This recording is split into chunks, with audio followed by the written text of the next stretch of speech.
Target ng pamahalaan at CPP, NPA, NDF na malagdaan na ang final peace agreement bago magtapos ang Hulyo sa susunod na taon.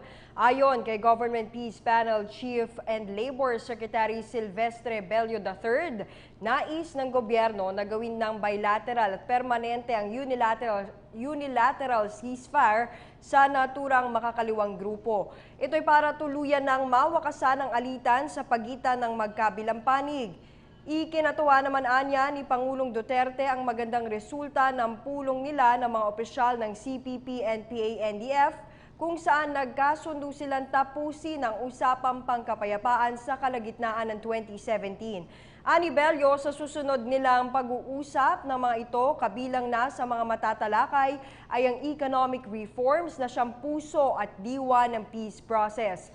Maliban dito, pag-uusapan din nila ang genuine land reform, national industrialization at foreign policy ng pamahalaan.